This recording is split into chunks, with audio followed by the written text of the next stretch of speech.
Hi everyone, and welcome to Diaries of the Queen of Construction. Battling through with cold, so I hope you don't mind me sounding a bit like snotty and like this. So last night I started watching a TV programme completely accidentally, just fell into it.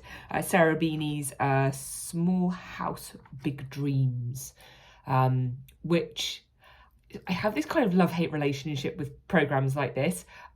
Love, because I clearly want to be involved in them, but hate because when I'm watching them, I'm kind of getting really frustrated. And the whole thing, I'll circle back to what I thought of last night's episode, but the whole thing got me thinking about motivation and how motivation is this really funny thing. You can have an abundance of it, and then it can kind of ebb away, and to try and build it back up is massive. And it got me thinking about like a sink or a basin in your home. When the water is really, really full and you need to drain it, you take the plug out. Sometimes you can be surprised at how slowly it drains. And that's what motivation is. Motivation is like a full up basin. And it can be draining away, but you don't really notice. It still looks super full. In actual fact, you may even think that, no, I've got loads of motivation, the drain is blocked or the drain isn't that efficient, because it just seems to be loads. But once it's gone, my God, then you turn the tap back on, which is all your input to make you feel really motivated, and it goes away really quickly, super quickly. Then there's no problem with the drain, right? It just drains away, your motivation just drains away. And that's what I've been doing. I've been trying to rebuild my motivation. And what I realised was I've got loads of inputs, which is the tap coming on, which is the things I love to do, to create, to execute projects.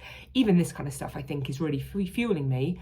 But my drain is procrastination and watching things that make me feel really negative. And yeah, I mean, listen, I can really labour this whole a basin analogy thing that I've got going on.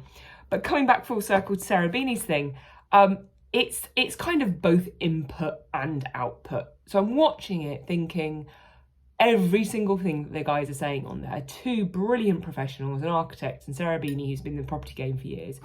There's nothing they're saying that I don't know, which makes me feel really good. It's like, oh, okay, good, I'm good enough to do this.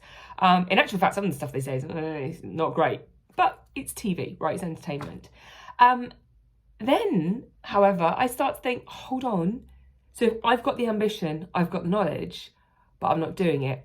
So right now I'm working on my motivation, filling back up my sink full of water, to try and get into the position of that.